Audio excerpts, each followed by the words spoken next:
So we've looked at the labyrinth principle, and we're now looking at how that creates star maps which relate to global embedding, national identities, and the sole purpose of nations. The article about that is called El Dorado and the Repenting of America. And we're only using America in the beginning of this article as an example, just because I spent a lot of time there. The article is at soulinvitation.com/Eldorado or in the Eldorado folder on the CD. El means phase shift. Door is a doorway into gold. So the phase shift into the golden doorway, El Dorado. And the link here is to the Royal Society about the lineage of Bacon and all kinds of stories about Bacon and Shakespeare and the spiritual destiny of the Americas. And the film we made on this is called The Mystic Destiny of the Americas, The True Nature of the Legend of El Dorado, and the film is now available, Dave and Ron Pastore and others. The visual article that accompanies this is called The Archaeogeometry of America's Spiritual Destiny, and that is at soulinvitation.com/America. Amer I go, to mother I go. Amerigo Vespucci, America vi espy your chi. Okay. So we're trying to get an idea of how this creation of fractality magnetically can create structures on the land which create lenses for group bliss to project soul groups into stars. This is our theme now. We're recognizing that biological structures, most people do not have the electrical spin density necessary to excite their DNA independently for star navigating. But when you have a soul group that's consistently able to do bliss process together, you get a cocoon that is star navigable. This is called the Amenti principle. It's described in some detail in the second book of Anna Hayes' Voyager series called Halls of Amenti. So we're going to look at how this works and why, geometrically. And we're starting with Rennes-le-Château in southern France. So here is this star map of the key Rennes-le-Bain, Rennes-le-Château. It's an offset pent-hex geometry, which became the Holy Blood, Holy Grail story.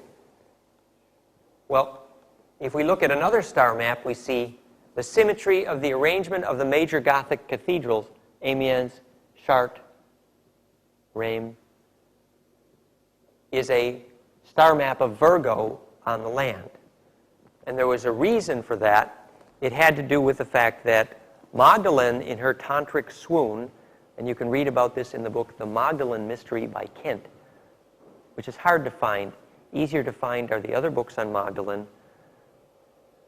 I Remember Union, and another book is Woman with the Alabaster Jar. Another good book on Magdalene is Codes of Light by Jesse Ayani. Yeah? So Magdalene in her tantric swoon is trying to rejoin the body of her lover with whom she had been navigating in the stars during their tantra. And so she creates, by whispering the Black Madonna into the ears of Bernard of Clairvaux, the Templar, the sighting of the Gothic cathedrals, such that the result would be a star map, geomantically, on the land, which would then steer those who had bliss experiences in that symmetry into the stars in the place where it matched. So this becomes a metaphor for how you create structures on the land which you can use as a lens, as we say, to squirt the magnetism of bliss into the stars. And remember, I promised you that we take a look at the way in which the local magnetic symmetry of Washington, D.C., here's the Pentagon. If I extend the edge lines of the Pentagon, if I extend these edge lines straight up, I see it lands exactly on the White House. Well, if I extend that principle, I see that the symmetry of Washington, D.C. is wired to the Earth grid here. So here's the dodeca-ecosa, the Earth grid, superposed, and here's Washington, D.C., right? And so there's a wiring relationship. This is called embedding, where the Pentagon, they have a hot dog stand where the center of the fractal is now. Shows how much they understand. But in fact, the meaning of a body polis was a fractal where the emotions of the Grail King could radiate into the land and inhabit the land. You didn't need pieces of paper to pass a law. You need the glandular agreement of the royal blood, and the DNA would propagate that magnetism into the land via the seed fractal. And that's the principle of land inhabiting and creating. And there's a legal limit to the snow here in Camelot. Okay, you get the flavor. So this ability to plant magnetism from a royal family into the land, royale simply meant blood that was radiant. And the most royal blood is the one that has the most compassion, because it is therein that you will find the best map of the land in the DNA. This is a star map on New England called Arcombe, a Millennium Monument project. And you see here the hex and it's the 6 and the 7 side, but there's also a 5-sided symmetry there. We're going to get to this, how do we use this information to talk about the spiritual destiny of a nation in a minute. I just wanted you to notice the offset pentahex that we saw at Rennes-le-Château is also on Mars. The same Magdalene, Orion, Draconian family that laid the layout on Mars. Here's the layout on Mars. Here's a layout on Washington, D.C. Okay? And the Masons here are following the instructions from the lineage of the Mogs, and they're creating the same structure on which to create a fractal on the land to create a magnetic environment where the land can be steered by the magnetic field of the leader. And so this process of embedding eventually becomes something called Atlantis Rising. Atlantis was originally called Thule, where Hermes, son of Enki, tried to establish a haven for an ET experiment in royal blood. And when the residents of Thule, Atlantis, left, and that's our story for Monday, they created what's called Atlantis Rising. Atlantis, remember, was a concentric rings of water, and land, and the name for that is condenser, which means capacitor, to condense charge. And that ability to condense charge is why Atlantis was a projectile device. You talk to a native about an atlatl is a projectile for projecting the ons, the atlatl of the ons, Atlantis. So Atlantis Rising is a name for a land where magnetism could be projected. Here in North America, we just simply drew a line through every place that you had at least 7 serpent mounds in a line. So there's all these serpent mounds around North America. But if you take only the lines that connect where there's 7 of them in a row, you get this offset pentahex again. The name of the town here is in Tennessee, and the name of that town is Lure Center. And this is pointing to Lyons, Kansas, where Ponce de Leon found the Fountain of Youth. We'll see in a minute. Here, what I've done is I drew a line between all of the cities in the United States which are named El Dorado. The same offset pentahex. This work is credit to Ron Pastore, who made the film with us. So now, in that place here in Lyons, Kansas, where Ponce de Leon found the Fountain of Youth, we climbed in, and Ron drank the water there before it became polluted, and he did get younger. And it was at the center of an immense pentagon laid out magnetically on the land. And the carving in the back of the cave is there. Offset pentahex. So every single picture I've shown you now is about repenting to create the projectile, right? So here's the possibility of the spiritual destiny of a land enacted in the shape of its magnetism. So what this is about embedding. This is a closer look at the symmetry. This is the connection where the pentagon and the hexagon meet. Yeah? Remember we talked about the tilt of the cube in the dodecahedron? So we're looking at how the pent becomes hex. Because in a hex symmetry, you have hive mind, remember? And if you have pent symmetry, you have total implosion or embedding, but you have no separateness. So if you want both, let's see here, let's do the 7 cubes to dodec. And I'm going to blow this up, double size. And then I'm going to move very slowly. I'm looking at a dodecahedron now. You see the cube in the dodecahedron?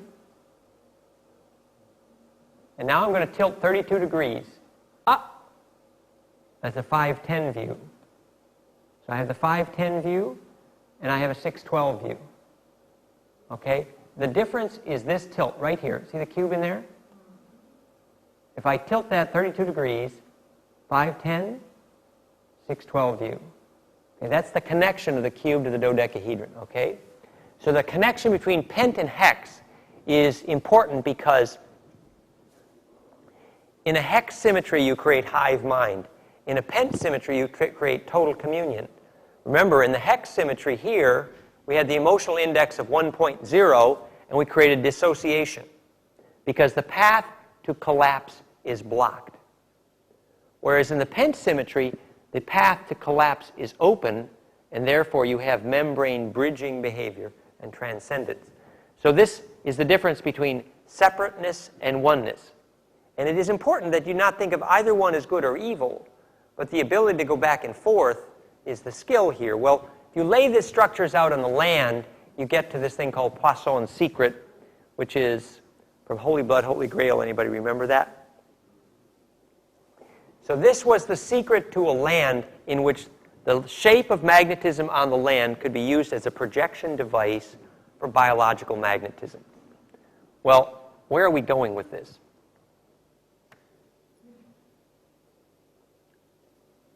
How is this a clue to the national identity? In this case, I guess we're looking at North America. How about we look at America in another respect here? Wait, we don't want to do that.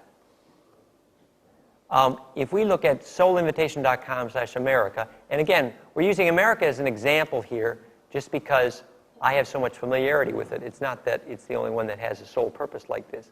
But if you remember in the American story,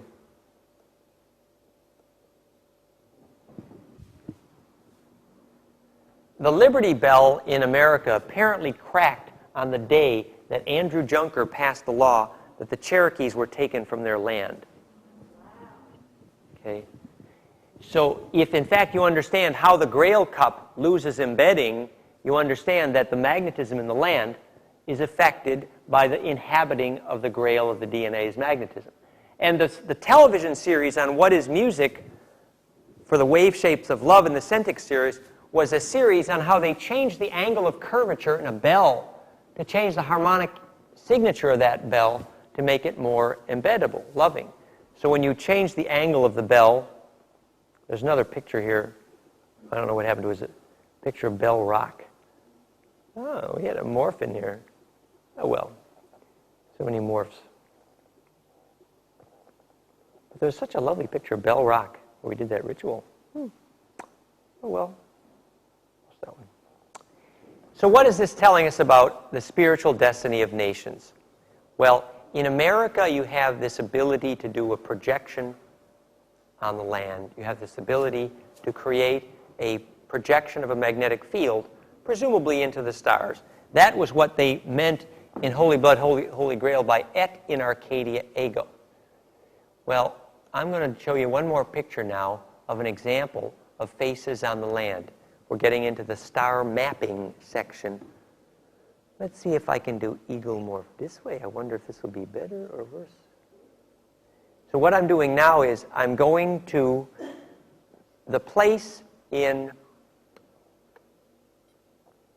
When we tell our ET origins of DNA story, at the end of the story, we come to this place where the children of Magdalene, the Merovingian bloodline from Louis XIV, comes to North America. And that's a person named Daniel Pessour who invests in the railroad cartel and becomes the Rockefellers. So, but what that story, where that story starts is right here, where Merlin's, the line of Mer line comes to North Carolina here at the tailbone of what is very obviously an eagle's spine. This is the tilt angle of the spine of an eagle, fairly accurately mapped in the faces on the land, the simulacra of North America. And if I look at the head of that eagle, I'm now in central Pennsylvania. Okay, this is the Susquehanna River here. The name of this town is called Oriole, which means eye. Now, maybe you can't see that very clearly there, so I'm going to play it to you. Play it again, Sam.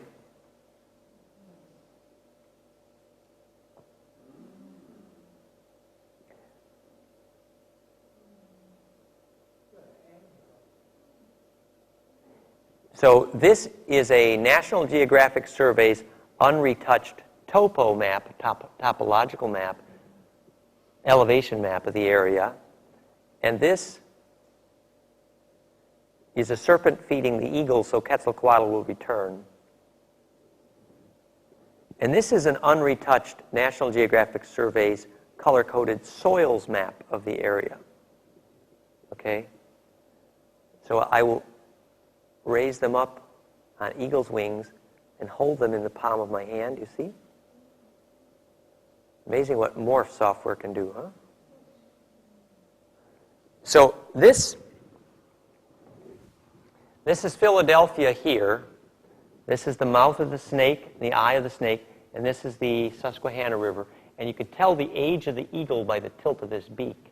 And the spring here at Oriole, which is the eyeball of this eagle, is one of the largest springs in the state of Pennsylvania, where the shamans send their students to learn vision, right? And the name of this mountain is called Bald Eagle Mountain. Okay? Okay. So when the serpent feeds the eagle, Quetzalcoatl returns. You have the reptilian uru serpent brainstem and the ebi bird brain here, and you have this star map, faces on the land, simulacra. And so this migration up the spine of the eagle here is related to this process of evolution where the serpent brain learns to feed the bird brain, and the symbiosis of the serpent brain and the bird brain are symbolized by the dragon's egg at the serpent mound. This is the amygdala, the mouth of the reptilian brain stem right here.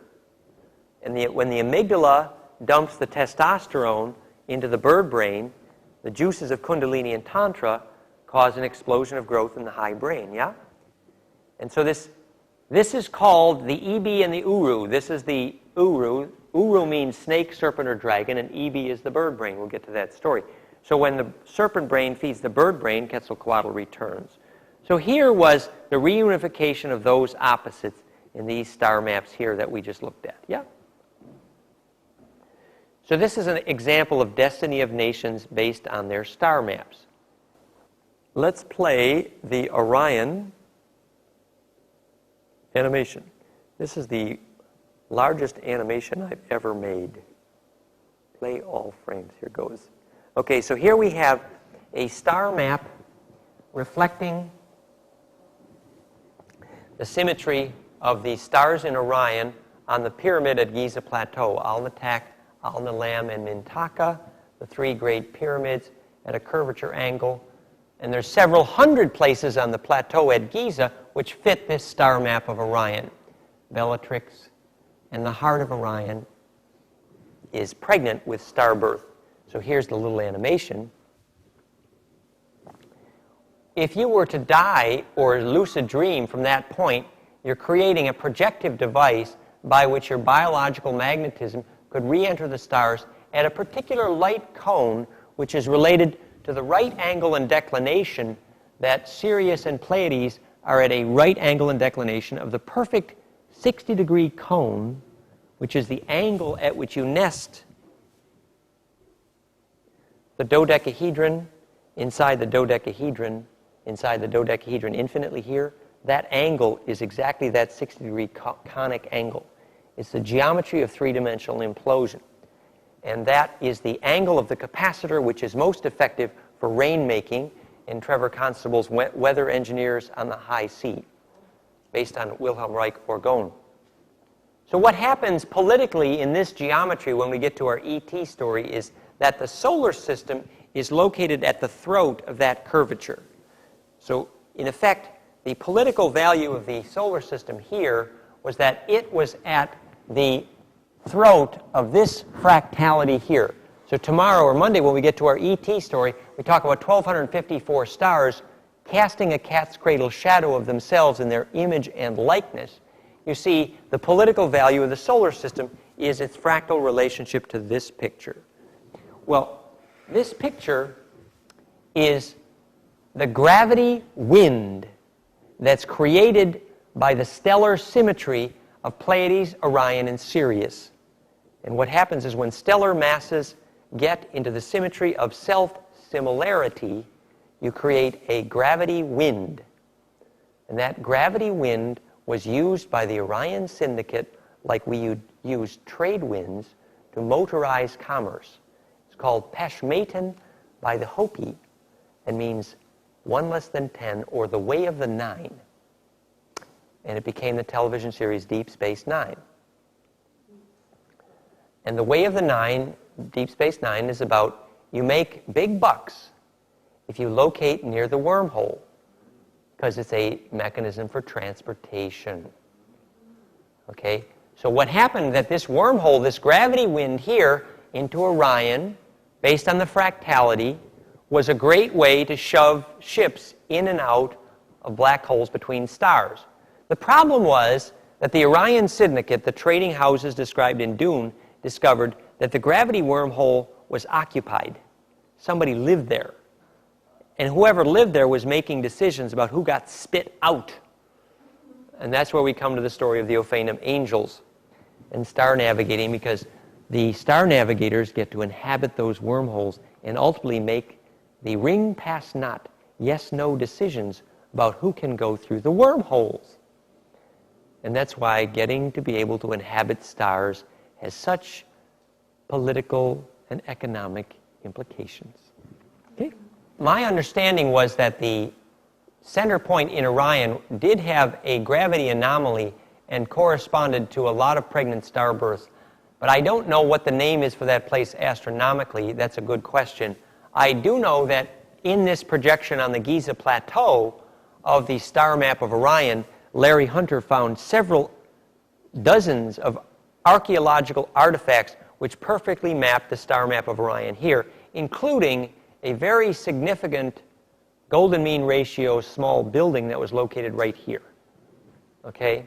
So clearly, using this as a place to die or lucid dream, you would be able to use the magnetic shape of the land as a projection device. So you're waking up in your lucid dream, and suddenly you're finding you're being directed to a place in the stars where your magnetism on the land was fractal or self-similar to the place in the stars, and you would naturally land in the stars at a place where the magnetism had the morphic resonance. So in effect, you're wave-guided to the only place where you can fit, right into the belt stars of Orion. And so at that place on the land, you're finding that, sure enough, in the black hole in Orion here, we call it a black hole, let's call it a gravity anomaly, that we're finding pregnancy. We're finding more stars are being born here than just about any place else in the galactic sector. So what happens is that this place in the stars is hungering or yearning for the insertion of soul groups, because soul groups, Bardo navigating, create the centering force. You think that this is a cell being born, but this is stellar masses being attracted to a center of gravity. And the center of gravity is self-aware. And to feed that self-awareness requires the incarnating of soul groups into stars. This is how angels get born, and it's how star births become sustainable.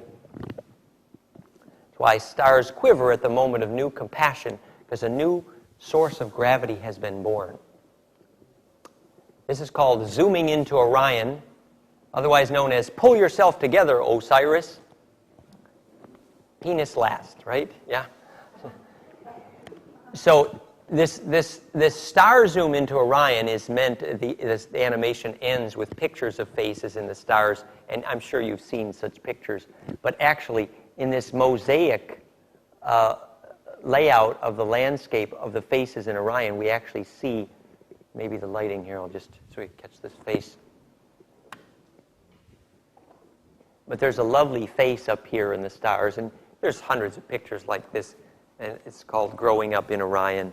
But Osiris was the sort of symbol for the Orion lineage, and Isis was, in many cases, the symbol for the Sirian. This is an eye, this is an ear, this is a third eye, this is a mouth. It's not quite as clear on here. It looks a little more clear on the screen in front of me. But if we play the director files that go with this, and we'll come and go to this animation, just keeps going. But if I play the star face pieces here, art sequence, star face, star births, cancel. Let's just see where this one is. And so this ends over here. I'll just drag this ahead a little bit. You see this face in the stars here, and then you see this is supposed to be kissing. And you see these stars growing up here. And here,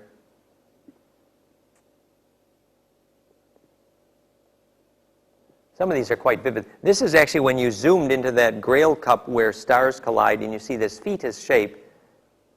But notice, here's the star collision here, looking like a Grail cup, and here's the zoom in, which looks like a fetus. So the biological nature of stellar gases is a very good clue to this process. There's just a couple more pictures here which are kind of fun. I just wanted to show you. This is a relative scale of these things. And yes, here is the angel wings, yeah? It just gives you an idea of galactic beings. A field effect which is present and has awareness and is recursive and able to steer itself back into its own center. Angel birth, as it were. Look at how angelic that picture looks, yeah? There's actually another little morph of that one, which is sort of fun. Let me see if I can find that morph, because it's so fun here. This is just to give us an idea that star mapping, in fact, is a way to understand. Let's see. It's called star morph title. So here, when heart feelings take wings, young ones become stars, and angel bodies are born. This part of our conversation was intended to suggest to you the long-term implications. Let's turn this.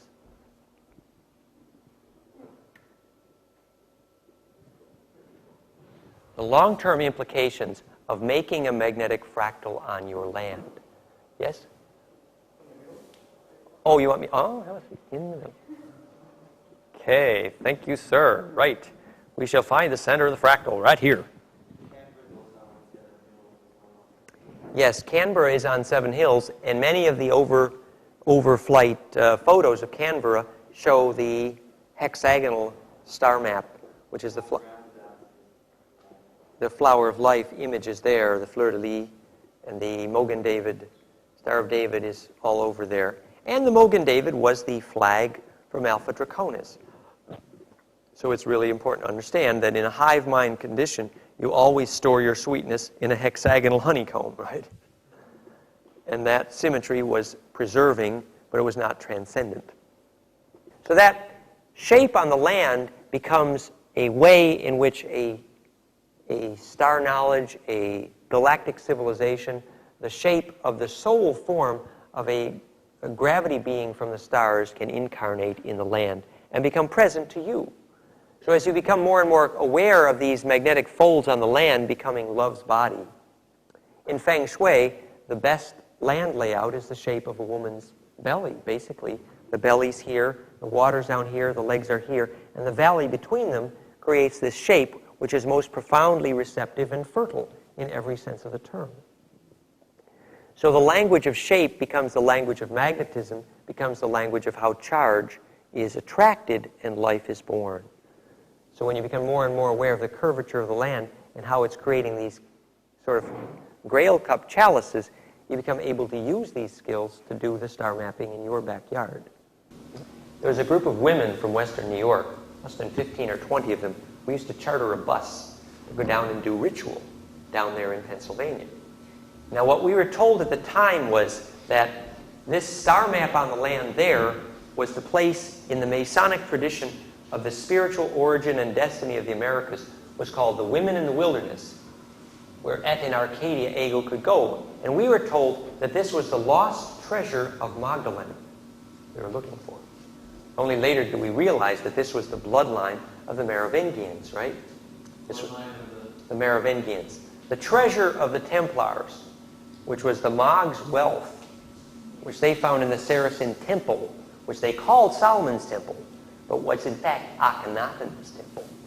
Because when Akhenaten ran out of Egypt, he took the money with him, changed his name to Moses, and that became the Essenes.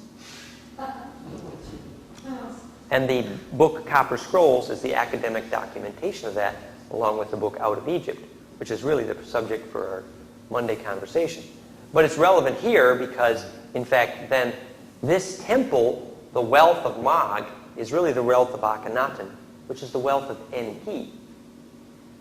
And so this was what was brought to the Americas, and didn't quite make it because of some problems with something called the Bruton Vault.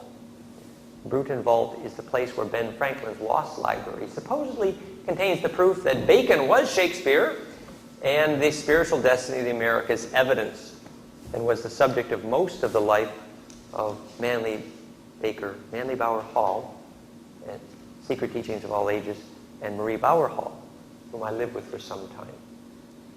The principle was simple, that these Masons believed they were following the gods, whom they called gods. And later this became the story of the Nine. It became the drama of Puharich and Bentov, where Puharich said, oh, God and the angels caused these airline tickets to fall from the ceiling. And Bentov said, no, that was low-grade spooks. They were on opposite sides of the Arab-Israeli war. And so this became the book, The Aquarian Conspiracy, Clive and the story of the Nine. Well, supposedly that Jefferson and Franklin died somewhat disillusioned, realizing that those who they had been serving so loyally may have in fact been medium-grade ETs and not exactly God. And this is the sorting we need to do. This is the challenge when Thoth said, you no longer need be spawn of the Nephilim.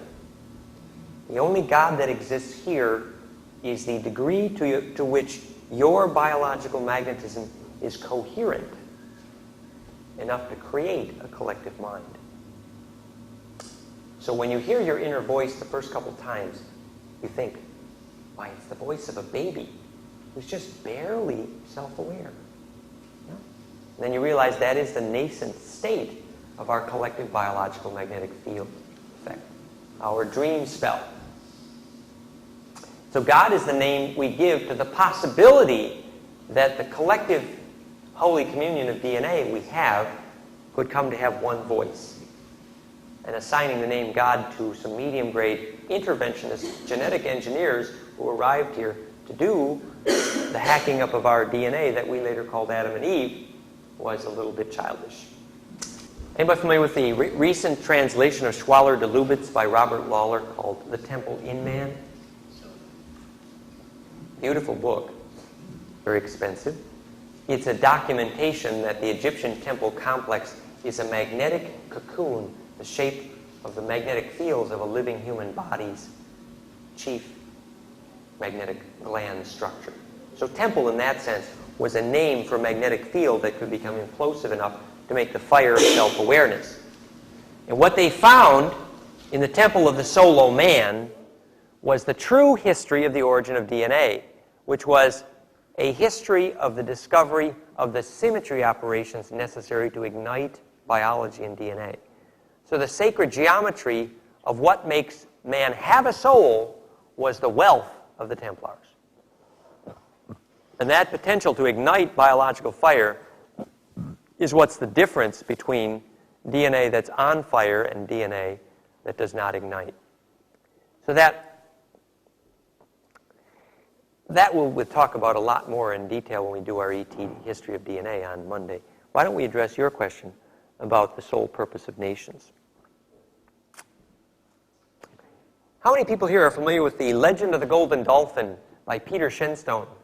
The golden dolphin is an ichthyos shape that almost looks fish-like, where the shape of the dolphin is a waveguide cocoon that carries a cocoon of spiritual intent in a wave around the planet. And the arrival of that wave of biological intent really comes when the fact that the fish god, ichthyos, later came to be called Theos, God, the fish god arrives in Sumeria, Iraq. Yeah? And then that intent, the traveling, following fish gods, the reptilian ones, they travel to Finland and then to Friesland, and the energy of the Merovingian bloodline goes from east to west. And the energy of that lineage carries the highest form of spiritual intent of each age in a progressive walk around the globe. There's one piece of the story, It's a big story. And the end of the story is that the sort of spiritual New Age epitome of each age moves first Iraq, and then Europe, and then gradually America's East Coast, then America's West Coast, and then Australia, right? Let's see if we can piece together the myth now. Here's the story. The story was that the fallen dragon bloodline was the lineage of Anunnaki. And the fallen blood Nephilim was a matriarchy. It was a fractionated egg. It was a lineage of dragon queens, hive queens they were called, that became called Mag, as in Magdala. And the children of Magda became the royal families of Europe. And the royal families of Europe became the An, which became the word Angelish. So the Englishman, Angoland, the Angles and the Celts, became the lineage of the dragon royal family. And that was the Rh negative blood, remember? Now, the prison colonies of England became Australia, right? The Angles came here originally because the Earth was considered a prison colony. Okay? In fact, the only ones they sent here to mine the gold were literally the outcasts, accurately described to some extent in Dune. And these became what we called the spawn of the Nephilim, that the fallen DNA had established a place where only the outcasts could gather. But the thing that was interesting, the outcast gathering created enough genetic diversity to be the bullet in the furnace. In other words, igniting their own cocoon required going to the place of dryness, of Dune, the place where the magnetic currents could come back alive again. So in effect, we had this conversation with Corinna Muller, Corinna Muller is my sponsor in Italy, and she was attending a darkroom retreat from a Ananda's group in Norway, where they go into total darkness for 2 weeks to get the melatonin, serotonin explosion. And that's the way they train the mamas in the Kogi. And apparently,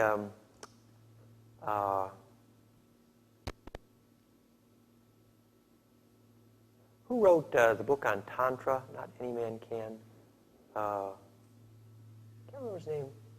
Book on Tantra. Oh, Montauk Chia showed up, and they started having a little love affair, Corinna and Montauk.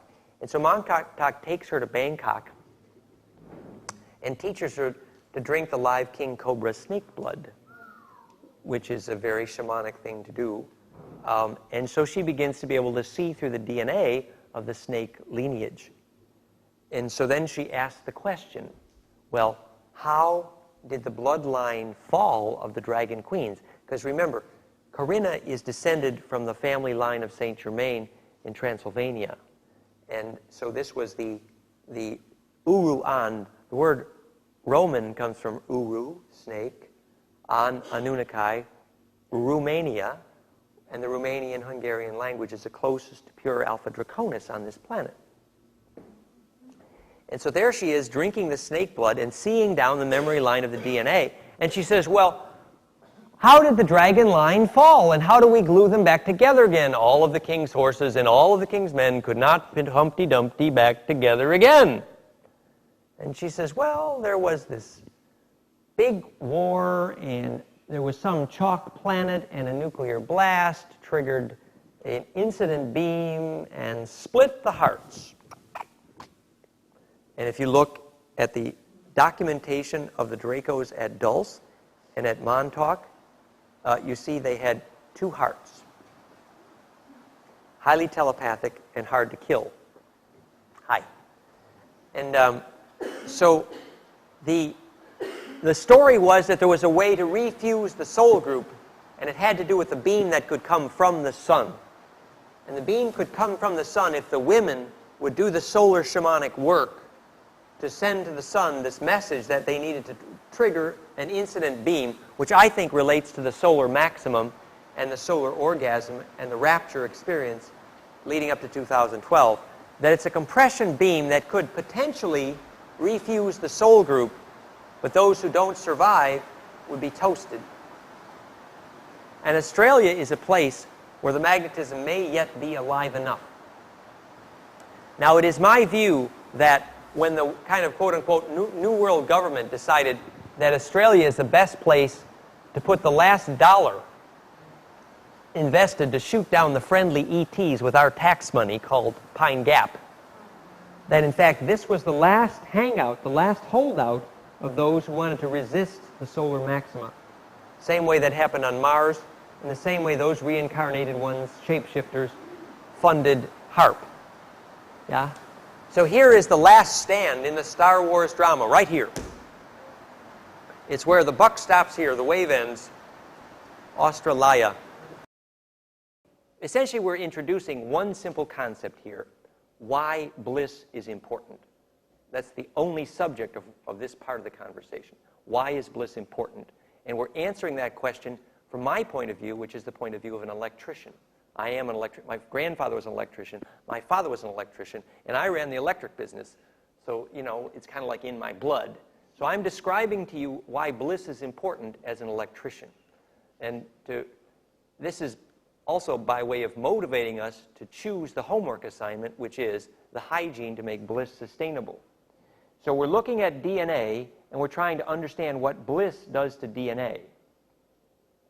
And so, again, as we look down, this is review. As we look down the side axis of the ratcheted dodeca, we see the wavelength of the ultraviolet in DNA is a short wave. But if I take that short wave and nest it in a carrier wave, the answer lies folded in an envelope, said Saint Germain. The ratio of the wave, the carrier wave, to the envelope becomes recursive, thread to string to rope to fat rope. The 12th strand is really the 12th braid. And that context richness, called super looping or perfect nesting, is what happens in your DNA in the presence of love, which is the presence of charge compression. So again, as we animate that spin path to the 0 point, we see that the DNA responds to this electrical, we played this yesterday, but that's the electrical symmetry of the magnetic donuts triggering the heart to fire, golden ratio, and that nest creates this nest of the concentric dodeca. And the top-down view is a 10 spiral, so that's the vortex top-down view of DNA. And if we just animate that spin path again, the caduceus, spin path to the 0 point, each of these golden spirals on a cone add and multiply, pining away the pineapple of the perfect pining. And this wave now has been pushed through the speed of light. And it's a side view of a golden spiral on a cone. So I will revolve that golden spiral from the side to the top view and continue the revolution. It's a revolutionary idea. The idea is that the Holy Grail is a cup within a cup that happens to your DNA in the presence of that braiding, and that's been measured. contains the Sufi heart with wings and the feminine reproductive organs. So this we played yesterday. This is for the benefit of the people who just weren't here yesterday, yeah? And so you can zoom in forever and you always see the same thing. It's the only possible three-dimensional fractal because you could spin that shape in 3D. First you think you're inside, then you're outside, then you're inside out. The swastika was the map there to simply compressing. So this is the holy grail of immortality for waves, okay? And therefore this holy grail of unified physics and the holy grail of DNA and the holy grail of Arthur and the land are one and all that good stuff.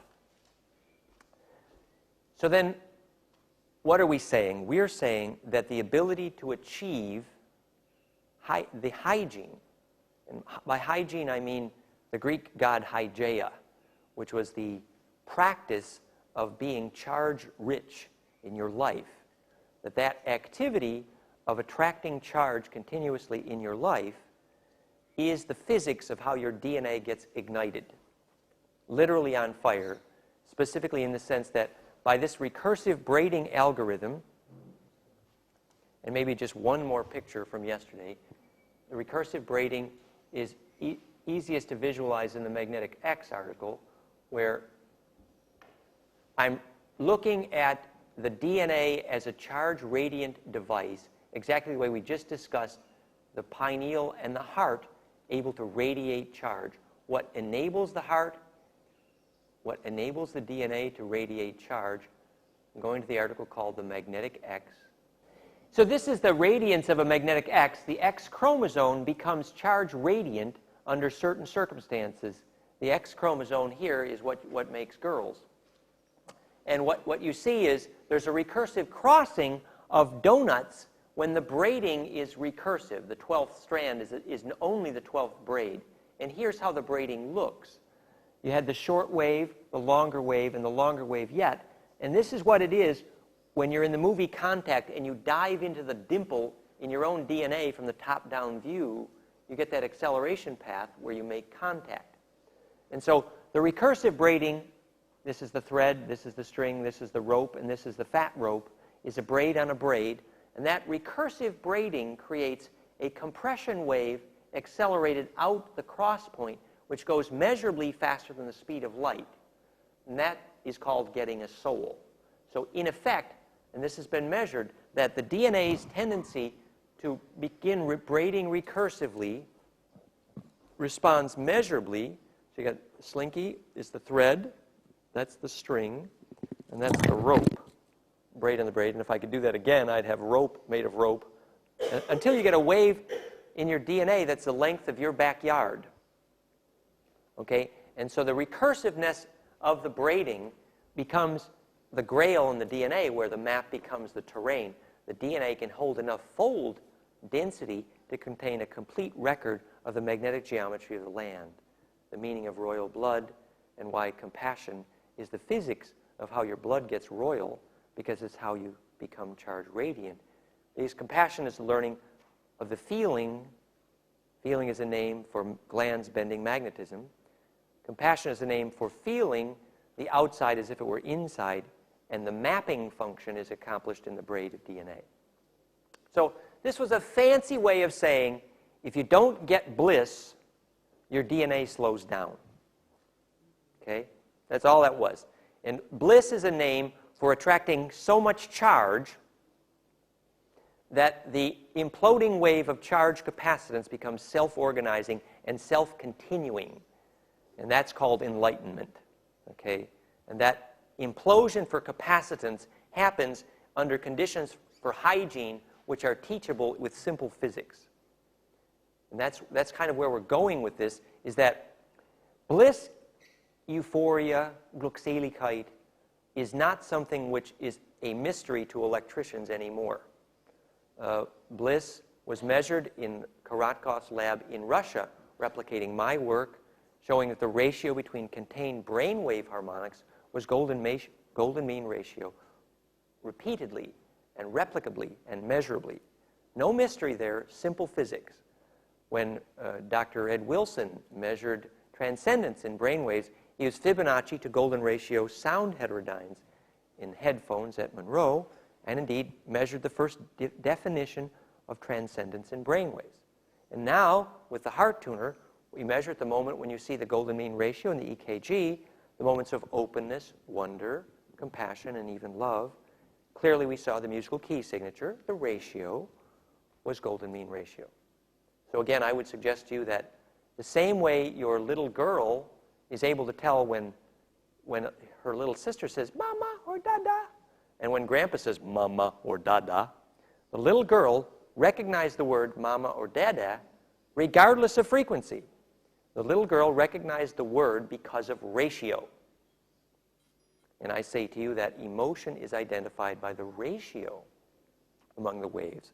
And when the ratio among the waves is the geometry of self-similarity or embedding or fractality, you get the onset of the compression, the collapse, that becomes self-organizing, the physics of artificial intelligence, etc.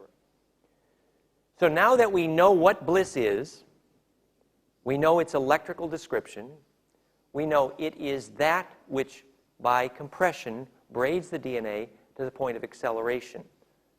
We know that that's how you get the tornado that sustains itself through the speed of light up the long wave zipper of your DNA, called getting a soul. We know the advantages of having a soul. Advantages of having a soul are taking memory through death, ability to lucid dream, ability to travel in time without heavy metal, ability to have long memory. Yeah. So having a soul is another way of saying it's fatal to be stuck below the speed of light, as we've been saying repeatedly. Okay? And your DNA knows that, so it's continually trying to squirt an ultraviolet, faster-than-light cocoon that's visible during Tantra and group bliss and good sex. Then that ultraviolet cocoon is your DNA's way of saying, hey, I'm ready, now let's get out of here. Because otherwise, if we get stuck here, we're dead. Okay? And that's what your teenagers are telling you when they say, I would rather die than not have bliss. They're correct. They will die if they don't have bliss. So if you don't have a way of teaching your teenagers bliss, they're going to have to choose death. They're going to have to risk death to get there. And they're correct to do that. So Shakers shake, Quakers quake, and Sufis turn. Every culture had a way to teach some bliss. And if you do not have a way of teaching bliss, then your culture loses its immune system. Okay? For example, when they stopped bliss dancing in Africa, that's when the AIDS spread. Okay? You can understand the very simple physics of why bliss is how you get an immune system in addition to a soul, because an immune system is a name for the mathematics of the soap bubble of your cell membrane. Okay? The mathematics of the soap bubble of the cell membrane in biophysics is called structural stability and morphogenesis. And all that means is very simple. It means that no cell membrane or soap bubble becomes sustainable or immortal unless the waves folded on its surface are musical. That's all it means. So you don't make a dent in the world or in your lover with a hug by any other ratio but then to create a standing wave that's sustainable. Ident, I-tie, ident, I-phi. Okay, it's all about learning to squeeze in the right geometry that folds and adds spin to soap bubbles. That's why we looked at the Sentix literature, the wave shapes of emotion and love and joy, which are clearly articulated geometrically in the music literature, the book Sentix by Manfred Kleins, and the What is Music series by Nova. This was all a way to feed spin to soap bubbles. Yeah. You got a soap bubble. You say, I really love this soap bubble. I don't want my soap bubble to die. So what you do is you wet your finger, and you're trying to add spin to the surface of this soap bubble so as to keep it alive, right? Well, the index to the angles at which you can add spin to a soap bubble, similar to the angle at which the Apollo spacecraft could re-enter the atmosphere, the index of those tilt angles is the origin of the alphabet. You saw the animations. The alphabet was merely the tilt angles of the donut. Well, the subset of the tetrahedral symmetries, of which that is one, was the incubational angles at which you could add spin. But the hypercube angles to add spin to a soap bubble were not the Hebrew alphabet, which is only the tetras symmetry views of this, but the superset, which is the hypercube symmetry set of these, basically the dodeca tilts, and that is the alphabet Ophanim Enochian, the bird tribe, which became Cherokee and Greek. Yeah? So the tilt at which you could get a spiral, which is compression wave, and the shadow of this spiral is the Hebrew alphabet. The tilt angle at which you could add spin to soap bubbles was called the alphabet because it was literally the alphabet of symmetry of charge compression. So if you could think in the language of light, you in fact created charge compression at the synapse. And Karl Pribram was wrong. There is something flammable at the synapse. And that's another story. But so this is our defense. Now this is a little song and dance, which is a scientific defense for the simple idea that you need bliss. That's all we just said. All I just said was a long way around of saying you need bliss. The test is going to be, at the moment of still point, death, bliss. And by the way, your local doctor is electrically not able to discriminate death from bliss. In both cases, you have extreme coherence in EKG. So in order to understand the homework assignment, which is to pass that test, we're going to divide the hygiene for bliss. First of all, we call the hygiene for bliss the twinkling eyes lifestyle, otherwise known as nourished by spin. And it's on the CD extensively. There's a whole index of articles called Twinkling Eyes Lifestyle Nourished by Spin, hygiene section. There's a whole index of articles there. And please believe me that my humble little opinion, and that's all this all is not the electric Kool-Aid acid test at all. It's just to get us thinking about it. And your input here is important as mine. But let's just play with these ideas now. So we're going to divide. We've made the decision, look, bliss is important for the reasons stated. Therefore, the purpose of DNA in life and having a government is to have bliss. Therefore, we're going to divide this into a hygiene, which is the scientific practice of bliss. Dividing this into 4 categories, we have the hygiene of diet and what you put in your body, the hygiene of the kinesthetics of bliss, the movement, the posture, the yoga of bliss, the second category. Third category is the feng shui and geomancy of bliss. That is, if your backyard magnetically is not fractal, your bliss is not sustainable because you suck your electrical environment into your body so fast during bliss enlightenment that if your backyard's magnetism is dizzy, you get dizzy. Fourth category is knowing enough about your soul purpose to be able to follow your bliss. So we've got 4 categories. So we're going to do this little dance one at a time. When we get to the kinesthetics of bliss, maybe we'll play the Gurdjieff film and do a little dance. Category 1, the hygiene for bliss, diet, what you stick inside your body. The essential part of this, what's useful here, is not so much that we present a whole bunch of new information, because in fact, we really don't. Most of this is old news to all of you. But what's important here is that enough of the principle comes home to you that you could really make your own decisions. So what is the principle? The principle is that you select life force in everything you insert into your body. That is the principle. Now look, we are electricians, and we have a definition of life force. We now know what it is. That means we should be able to make a decision on what to serve at McDonald's, right? We could create agreement. Now that we know what people are for, remember in Jitterbug Perfume? No. Breakfast of Champions, Kurt Vonnegut, he's at the bar drinking whiskey, which is the Breakfast of Champions, and asks the bartender, well, what are people for? So once we have an answer to that question, which we appear to now have, right? We can make the gravity that bends stars. We can navigate the galaxies. We can hold star systems together. We can grow up. We can go through the speed of light. It's all kinds of fun stuff, what people are for. Once we can have that agreement, we can then make a practical policy decision in government about what food to eat, what to make. And I'm not suggesting that food which kills you should become illegal. I'm suggesting that foods that kills you should be taxed. Like everybody who bleaches flour should pay a huge tax. Okay, because that's what's putting the rubber tube inside your intestines, right? And everybody who monocultures a grain and doesn't set it free should get a huge tax, okay? Because it is taxing. Get it?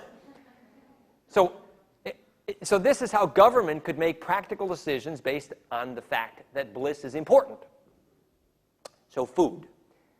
So the principle is that you select everything you insert in your body and select everything that you hug based on charge density. You walked into the grocery store and you're dousing for charge. Okay? You're selecting spin. You walked into the dance hall, you're deciding who you're going to hug. You're dousing for charge, selecting for spin. In the dance hall, the way you do it is you look for twinkle in someone's eyes. Why is that a good indicator of spin density? Anybody know? Ah. So this is why it's called the twinkling eyes lifestyle. The way it works is, if you're watching television and you notice that people's eyes don't twinkle, you turn up the sharpness control. It amplifies the high frequencies in the scanning horn gun, which is the resolution, which is the amount of angular sharpness in the curvature of the eye, called twinkle. Yeah. So the ability to eat high frequencies, to embed them non-destructively electrically, which is life force, determines whether there's twinkle in the eye, literally, which goes away at the moment of death. So selecting twinkle applies to selecting broccoli, for example, right? So you get the idea that you're locating charge. And we gave the example yesterday that when you take a whole apple and bite it, you get a tingle in your jaw. But if you take that same apple and you chop it up with a metal knife and then cook it, and you take a bite, you do not get a tingle. The new information for you now is that the tingle is the food. That's what they didn't tell you in school. That is the new information. It is the tingle that's the food, because that's called capacitance. The apple is such a wonderful capacitor. You would like to eat that charge. And so the principle behind that is called fractionation versus fractality. And you apply it to everything you do in the twinkling eyes lifestyle. Fractionation is death. Put a screen in the water and you lose the coherence. Put a screen in your window, you unbraid the air. That's called fractionation. You chop up your food before you put it in your mouth, you fractionate it. Fractionation is death. Fractality, its opposite, is life. So Michio Kushi used to say, in the West, they eat their, in the East, they eat their grains whole. In the West, they chop them up first. Yeah? So when you eat your grain whole, it means you're willing to eat the long wave instead of the short wave. Okay? And when you eat only short waves, your attention span fractionates. What about food like rice or lentils, which you cook? First of all, the issue about cooking at a superficial level is that all the live enzymes die at what temperatures? Anybody know? In Fahrenheit, I know it's around 100 degrees, but I don't know what, about 48 or something. So in effect, that almost every living enzyme is going to die in anything that you heat over that temperature, about around 48 C. The temperature at which every living enzyme dies. Well, now, why do you need the living enzyme?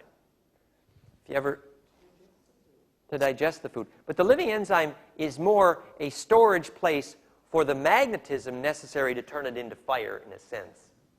So, for example, when the biodynamic farmer shows you that the successful farmer is the one whose compost pile is hottest, right? So if you had a digestion like a nuclear blast furnace, you might be more self-aware because mind inhabits fire. Mind inhabits fire because mind inhabits Phi's ray, which is self-similarity or embedding.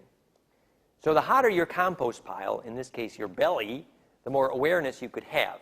Well, how does the biodynamic farmer make his compost pile hot enough to cook dinner in? Anybody know? Add some microbes, that's one thing, but he does one other thing. It's very fun.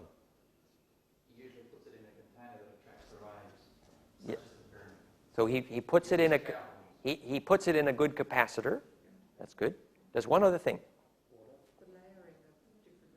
It's the layering, good, which applies to layering in which you eat food. That's good. And one more thing. Add spin. How does he do it? He places the compost pile at the cross points of the ley lines. So what? The enzymes eat magnetism to make fire. Get it? So when we sat out there at the cross point in the ley line yesterday, it was more likely that you would burp Because your digestion goes a little faster. Because digestion eats magnetism. So this is some principles that you need to ignite this inner fire.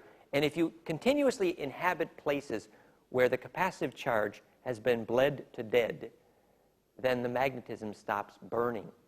For example, Legionnaire's disease was a name for the fact that when air goes through an air conditioner, the aluminum-filled fins bleed all the capacitance from the air, which is why Bliss is almost impossible in air-conditioned air.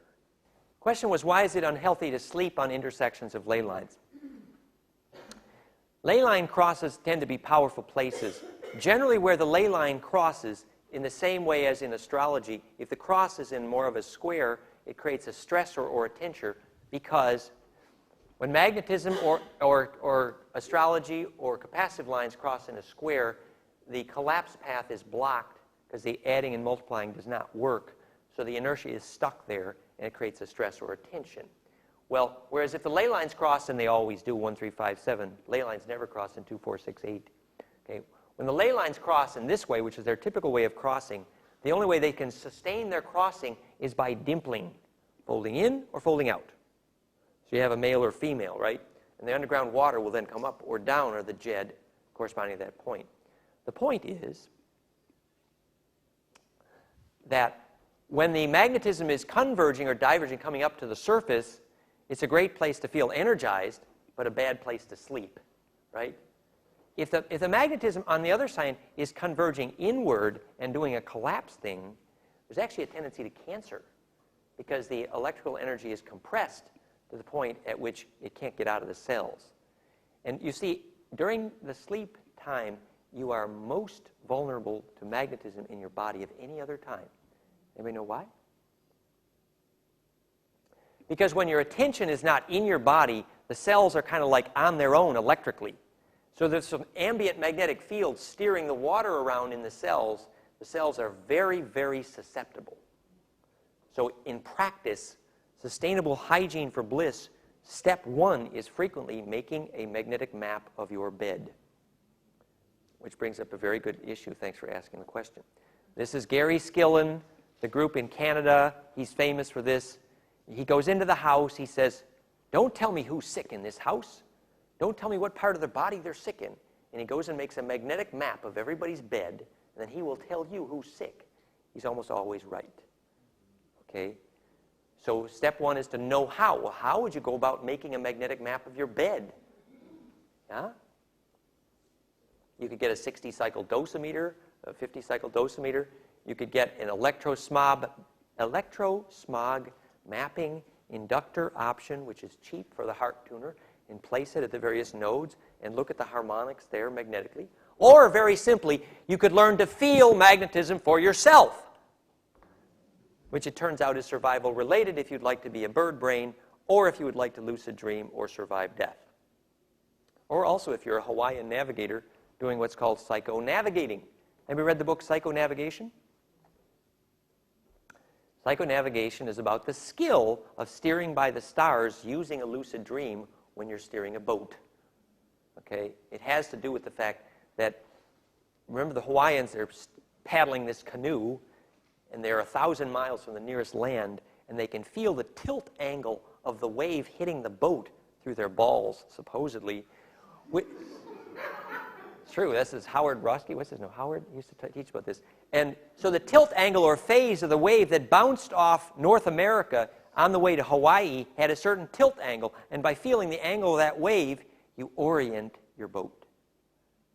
Ride the long wave, Uncle Joe. Yeah.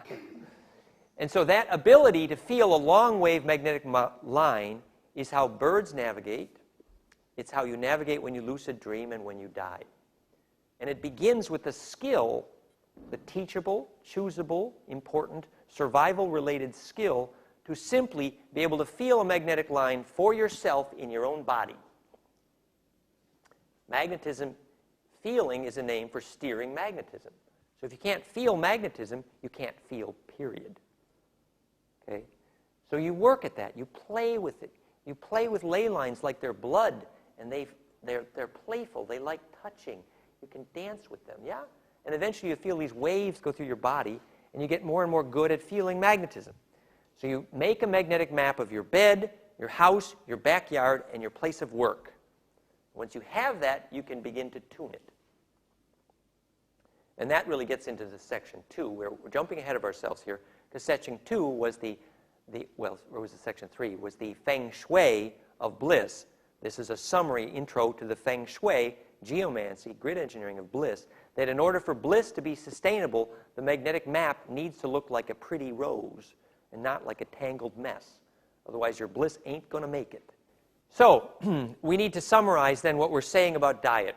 Let's apply this practically. What about lentils and rice that you cook? The lentils and rice would obviously be better for you if they were sprouted and uncooked. If you must cook them fast and eat them quickly after cooking. Use glass and clay for cooking. Eliminate metal as possible. And aluminum is absolutely fatal. All the aluminum should be out of your house, but at a minimum, all the aluminum should be out of your kitchen. So you want to use everything that could hold charge. And remember, glass and clay, capacitance, ceramic type things will hold their capacitors. So they can add to the charge in your food. So the best way to make breakfast is you take some spring water and you put it in clay or glass and you put it in a sacred spot, and so it absorbs charge. And then you put the whole oats, whole organic oats in there, or whatever you're sprouting overnight. And then in the morning they've absorbed charge as well as water, and they're not over softened. And you mix that soaked whole grains with your seaweed, dulse, that sort of thing. It's a wonderful breakfast. What I have for breakfast most mornings is nuts and banana and a little bit of muesli without wheat with a little bit of fresh squeezed OJ on it.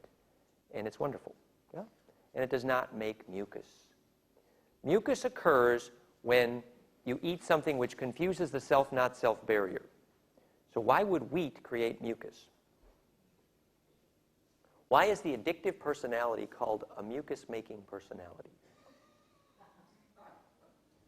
Anybody know? Why is mucus the only home for the designer viruses of the interventionist Dracos?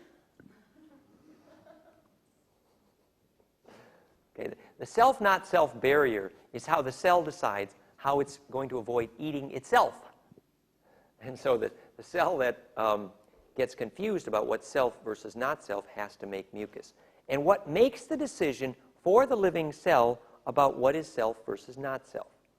What makes the decision is the phase sorting that happens in the inner fire. So in effect, if there's implosion at the center, then the membrane has the ability to sort which waves can fit and which waves don't.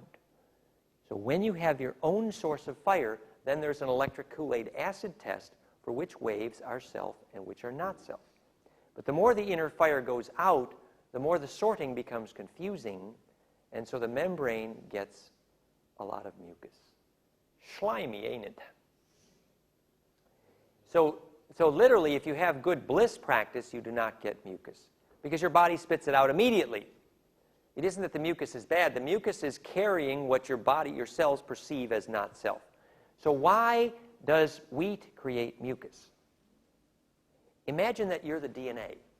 Nature designed you to be a self-aware, shape-shifting, magnetic worm able to steer in time. A charge compression device, that's DNA. It's a shape-shifting worm. Okay?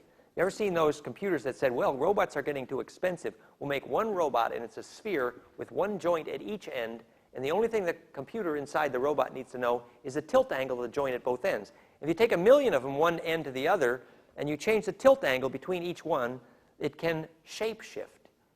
Table, chair, fork, knife, anything you want, by just changing the bond at each end. That's what DNA is. It is a shapeshifter by design.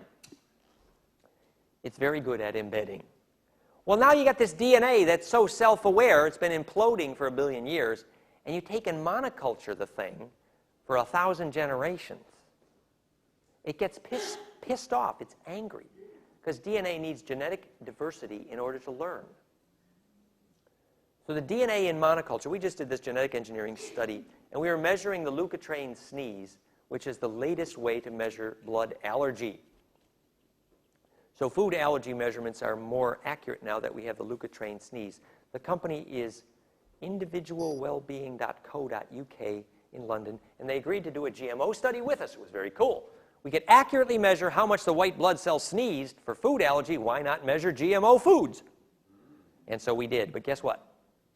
The monocultured grains did as bad as the GMO foods. The monocultured grains, wheat, corn, and soy, and rice to a large extent, unfortunately have DNA that's so bored and pissed off that it doesn't serve bliss almost at all.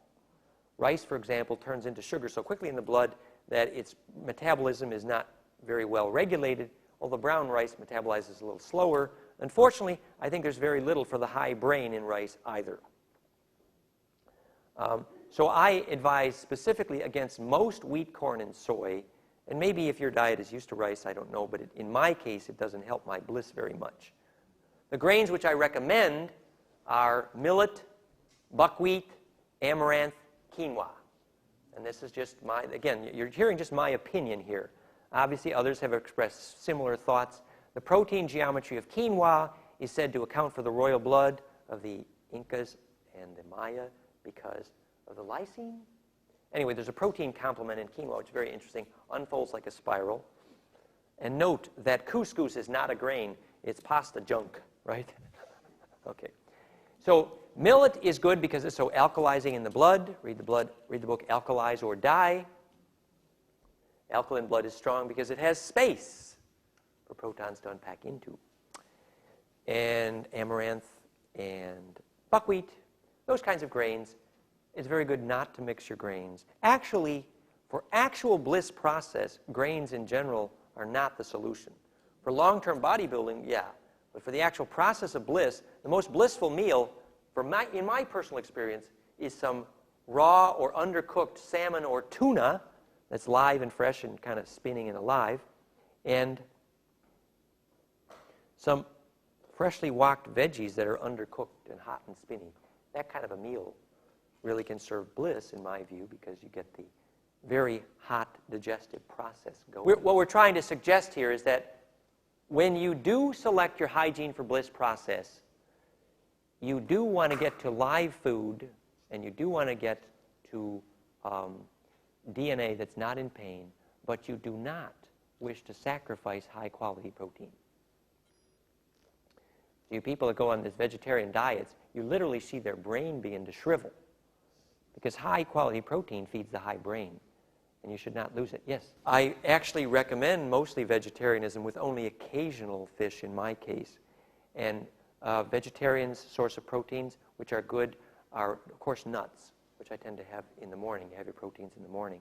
And a nice wide selection of nuts, which are rotated a lot, are good for protein. The other thing is that I do occasionally do is some egg yolks and organic eggs occasionally, but not often. Regarding the mineral question, and the vitamin question, I actually recommend taking a rich multivitamin, multimineral source. And specifically what I recommend doing is changing your brand regularly of the vitamin and mineral supplements you take and rotating them and playing with that. And the food chain has gotten weak in that regard, so I think supplements are important. I think it's important to do that in the morning. They say supplements are more potent when taken with something like grapefruit juice because the solubility goes so way up, etc. Regarding the colloidal question, occasional use of the colloidal silver to zap a bug may be appropriate, but in general, I think it's more risky than it is helpful, and it is in general not self-empowering. Remember, the generalized issue here is to create a situation where you can maintain your own fire.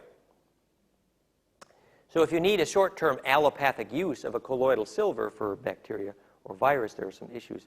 Somebody explained in detail in Sydney about using turmeric, which is highly viral, antiviral, yes? And if you take a fairly significant quantity of it to zap a virus, very interesting. But I think I would experiment that. See, the problem is the trace colloidal silver, the concentrations are so critical and just slightly too much, and you really threaten the liver big time. So I would personally avoid it altogether. But once in a great while, if you had this urgent need to zap something, maybe. But the urge to get these trace minerals in your body, remember in certain traditions they actually ate thin film gold. Why did they do that?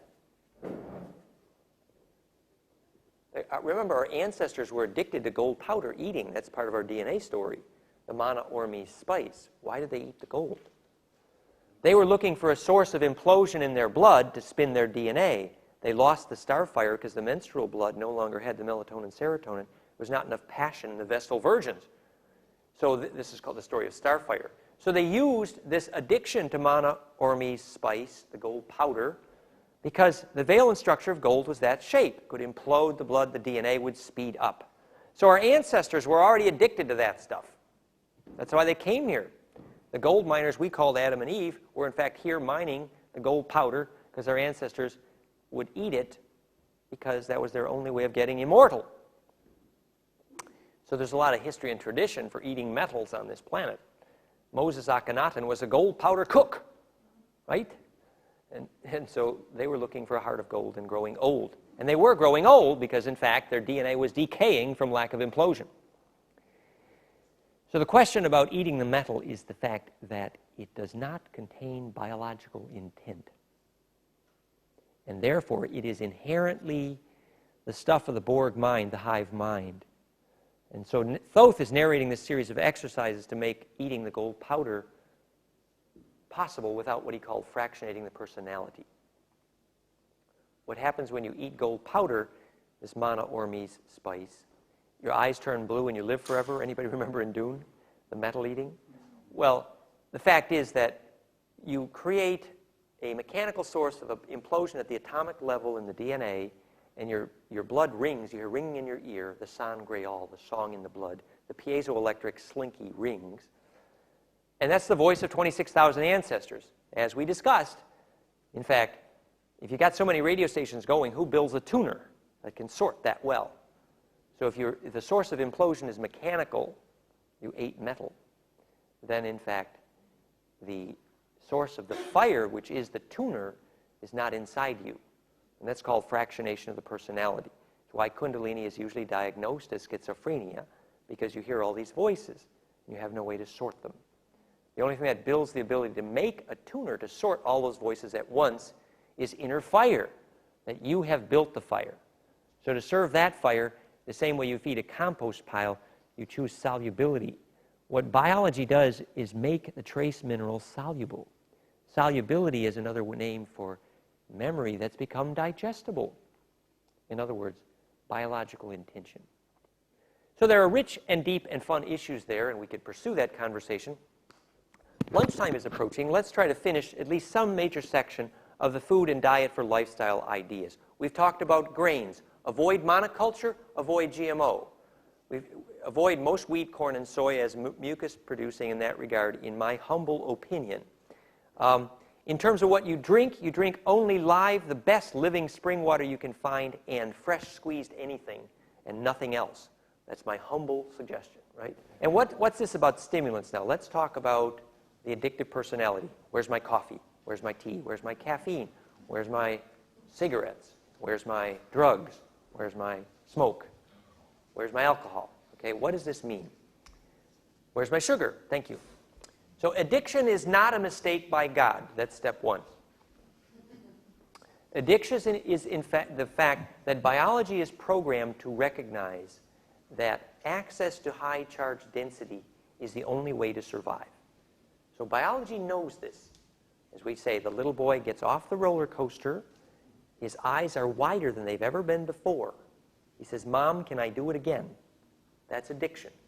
What happened is he experienced more attention come into the present than he ever experienced before.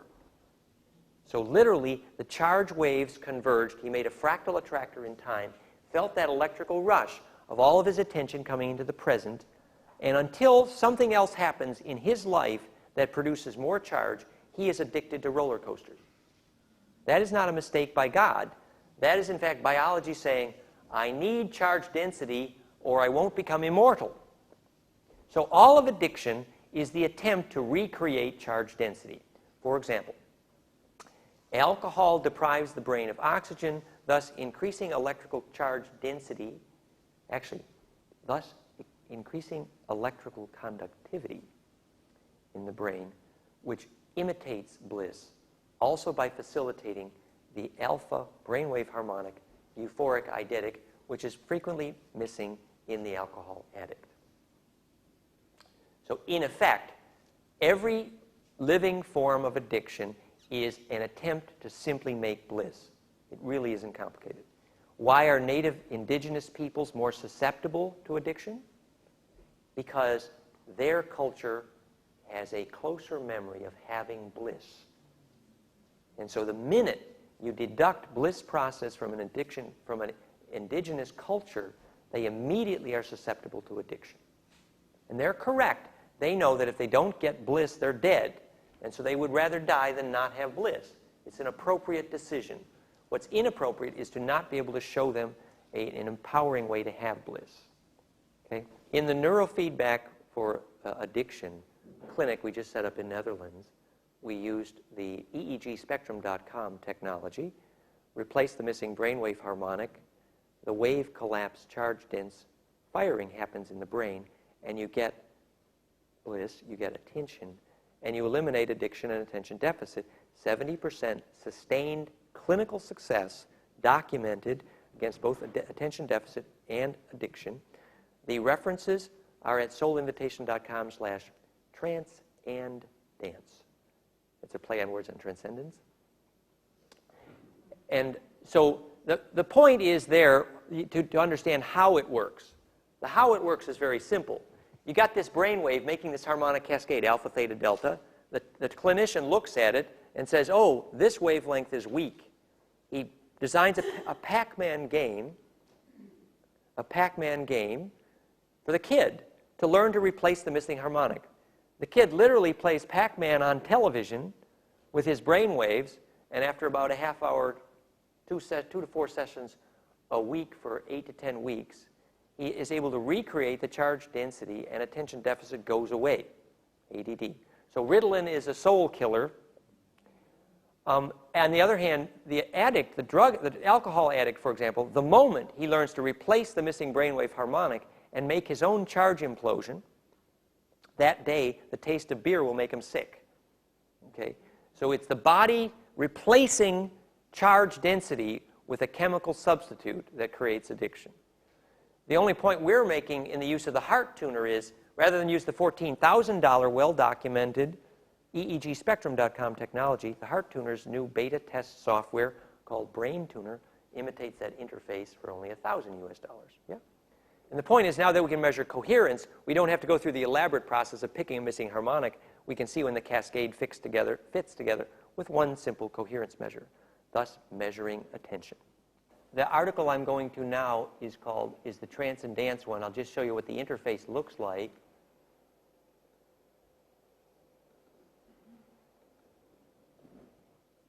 It's called Light Your Own Fire.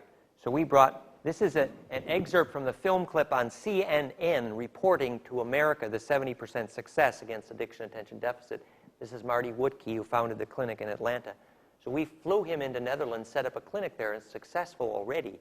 We did a 2-week training with 15 therapeutic professionals. Brainwave surface mapping. Here's the kid. You can't see it well, but he's playing a game here, okay? The therapist sees this. The therapist sees a map of the harmonic content of his brainwaves, okay?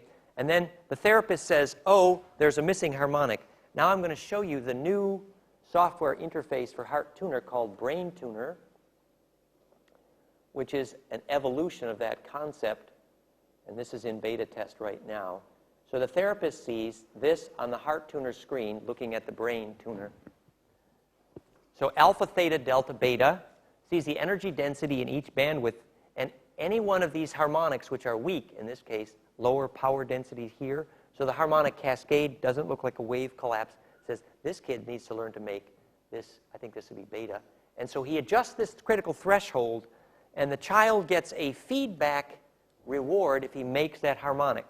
The way the therapist adjusts that is he adjusts the parameters of the filter to tell the kid which brain wave to make. And the kid sees a biofeedback game, in this case, a movie, and the dolphin stops swimming if he stops making the brain wave he needs to make. They have another development on this in Russia, which all it is, it's a device that makes snow on your TV screen so you can't see your favorite movie until you make your brainwave work. So literally, oh yeah, it works great. Your kid is sitting there. You bought the kid their favorite DVD, right? And they're watching it on TV, and the picture gets all snowed over unless their brainwaves are coherent. How does the kid make his brainwaves coherent? Well, the feedback cue is so easy because the therapist gradually adjusts the thresholds, okay?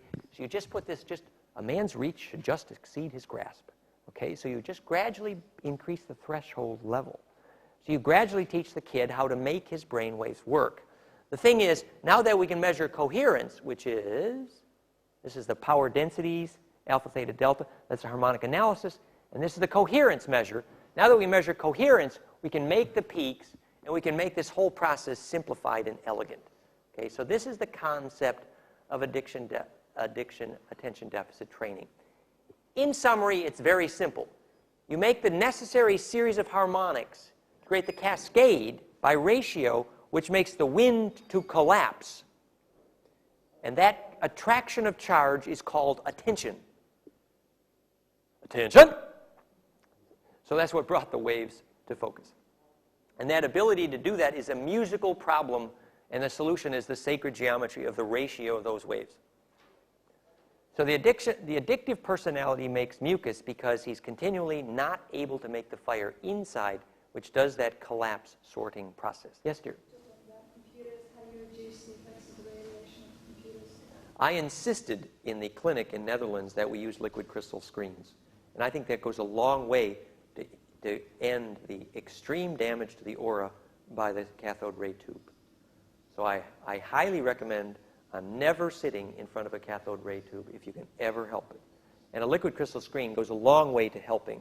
And then if you move the box itself away from your body, it could be a relatively healthy environment, I think. Although there is some issue about the screen refresh rate, even of liquid crystal screens, but the screen refresh rate is so soft that, in fact, you don't get the sharp corners of the CRT's square wave-like dance. So, indeed, liquid crystal screens are helpful, which most portables have. Yeah? Oh, got to get a liquid crystal screen, dear. Trade it in, do something. Yeah. And they're getting really cheap. Yeah, and they're getting cheaper. Yeah, they really are. They're falling. It's important.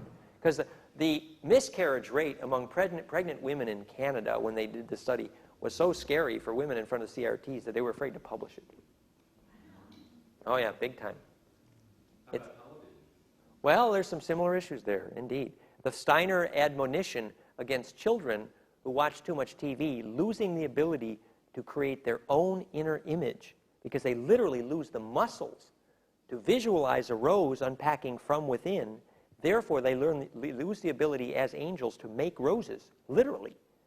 So the ability to actually actively fabricate in your own imagination because of being too passive in front of a CRT scan gun horn beaming at you is seriously a problem to spiritual creativity. Because the optical cortex is a hologram, and the matter is a hologram with a weight problem, and the relationship between them is phase discipline. So if you can't make a rose inside your head and see it, you'll never make a rose in Mother Nature, right? But if you've always passively seen something else make the image, you don't get to make it for yourself. Yes. Steiner is saying specifically the child should never touch anything plastic or metal, should only touch wood or natural fabrics, and should rarely be in front of an image-making device before the age of, like, I don't know, 11, 14. But certainly in the imaging, dreaming area, the ability to make your own images is so important. And again, for children, I would emphasize the liquid crystal screens. And encourage the children to make their own dream spell out of it and to use the image-making device only occasionally. So the simple question usually you ask is it self-empowering? So you can use a lens to make light into a fire, but until you can make the light into a fire inside your body, you won't be able to do it for yourself. So particularly gadgets where you can't understand the pure principle for yourself are disempowering. Yeah? So every time you buy a toaster and they won't tell you how it works, you become a Borg. Since we're getting toward lunch, let's try to finish this conversation about the food. We talked about grains, we talked about live food and live veggies, no radiated food, no genetically engineered food. which is all obvious, really. Let's talk about some things which may not be so obvious. What about oils? Anybody see the movie Lorenzo's Oil? So the ability to have a raw oil like flax or raw olive that was expeller pressed and virgin is the ability to create an insulator around the dielectric of the myelin and the myelin sheath, it's called. Remember, your body is being groomed to hold lightning, literally, and that's called bliss. And when you can hold lightning, you can steer stars around. It's kind of fun. But if the wires don't have a good insulator, you're in trouble. So that's the issue of the quality oil. It doesn't take a lot. But on the other hand, if you eat oil that's been heated, expect the wiring to have big problems very fast. You can just see if you walk into a seminar after lunch and everybody ate fried food, nobody has attention, period. Okay? It's very simple. It's because the electrical wiring is shorted out and there's no ability to create charge density. I mean, there's 100 reasons. But heated oils are very, very seriously dangerous to spiritual process. Yeah? And the rapeseed canola oil is also very dangerous. Very dangerous. Yeah. Right. Olive oil is designed not to be heated. If you're going to heat it just a little bit at the very end, olive oil should be added at the end of cooking. Any oil, most oil you see in your grocery store that does not require refrigeration emerged from the vegetable by being distilled with gasoline. I mean, petroleum. That's how they get it out, period. Unless it says raw, expeller pressed, they got it out of there with gasoline. Every living enzyme died. It's seriously cancerous, but it was cheap, and it was storable. Oops. Yeah? Cold pressed is good, yes, absolutely. Certain sesame oils hold up better under heat, I believe. What I would suggest is you add your balsamic vinegar and soy at the beginning of the stir fry and add the oil at the end. Yeah. Yes? Are oils that occur naturally in nuts and things? I think some of the nut oils are very good. Brazil nuts I have a little problem with, but I mean, if you're actually just eating the nuts themselves. yes. The thing is, it takes very strong enzymes to digest nuts, so you want to be careful what you eat them with.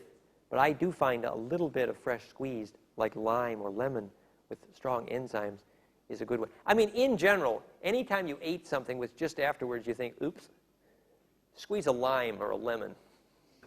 Pasta is fatal. It's absolutely not good in general. I mean, particularly the wheat-based pastas. It's seriously... what I recommend, the solution to pasta is an ozone enema. I'm serious about that. It's very ecstatic, quite blissful, a lot of fun, and very effective. During the Colima process, you did a day's fast, you were on fruit, then you were in fasting, then you did the ozone enema, and then you provided nutritional supplements so you did not starve during 2 or 3 days of intestinal cleansing by using the beetroot derivatives, spirulina, things like that. So you didn't feel hungry. Wonderful experience, wonderful. And the reason it's effective is because it burns, literally burns, the inner tube that forms inside, the rubber inner tube that you can see come out that forms inside the intestines if you eat refined flour. So what do you use to carry the ozone? Pardon? It's called a Colima. It's a name for an ozone enema, described well in the book, Remove the Thorn, God Will Heal. It was a technology used by Dr. Lee Cowden, who wrote the book on holistic healing in America when we were treating the silicone breast implant poisoning cases. And it was very effective. Ozone is created when you pass a spark gap in the presence of ultraviolet next to water, increases the oxygen solubility in water in the ozone state. High ozone water is very functional because it's an oxidant. It burns. Ozone is the solution to chlorine, which is cancerous. Alternative to that would be the potassium ferrate, which is a powerful solution to chlorine. Potassium ferrate is an iron that's been bonded to more oxygen. It's available from Chemtex. It's a solution to chlorine, which is seriously, seriously fatal. Get as much chlorine from taking a shower as you do from drinking the glasses of water. Chlorine filter in your shower, critical.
the sacred movement.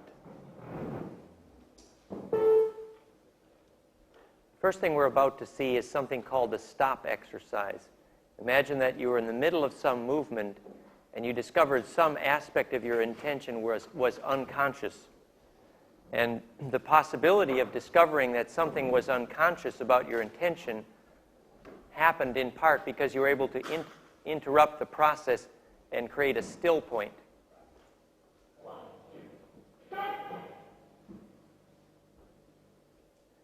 So you find the quality of grace by creating a time when you're frozen in your tracks in the middle of unconsciousness, and that's called stalking the wild pendulum, the stop exercise.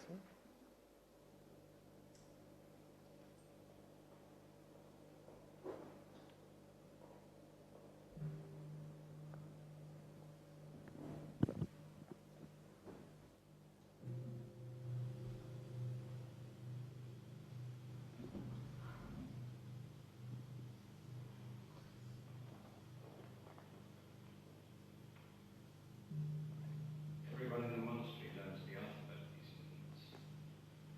They are exactly like books. We can read it with truths, but thousands of years ago. I understand. The sequence of postures is like an alphabet of emotions in the body. Posture-induced ecstasy. Now let's see if we can see how they did the 2 against 1 here.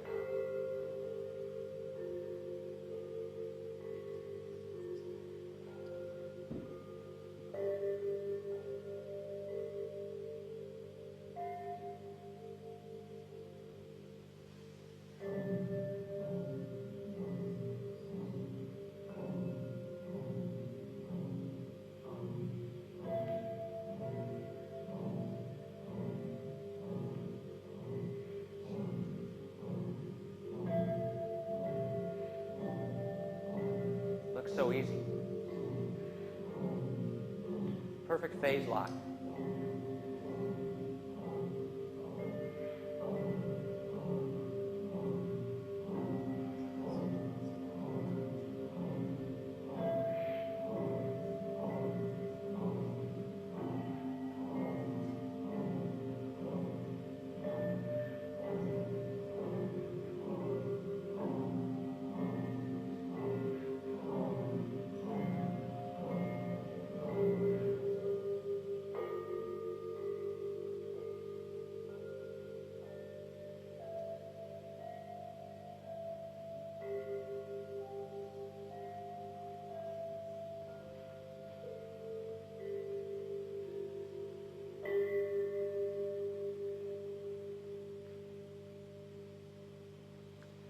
Entrainment builds charge.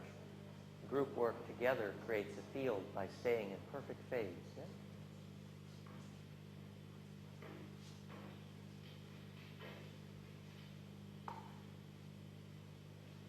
What is the real meaning of these movements? They tell us of 2 qualities of energy moving without interruption through the body. As long as the dancer can keep in balance these 2 energies, he has a force that nothing else can give. Yin and yang, plus and minus charge. This is the Enneagram. Affirming, A sequence of emotions. denying,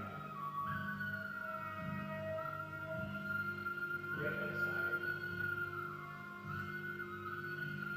affirming, denying, reconciling,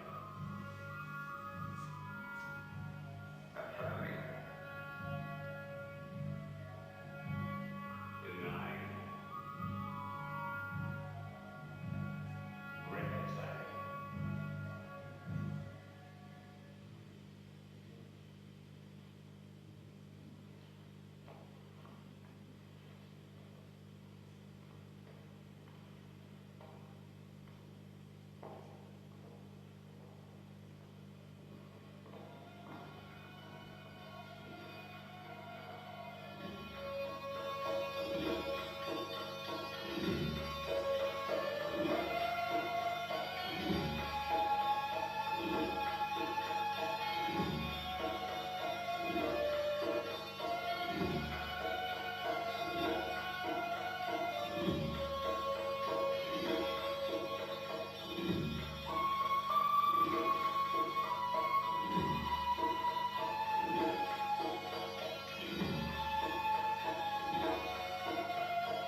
chessboard.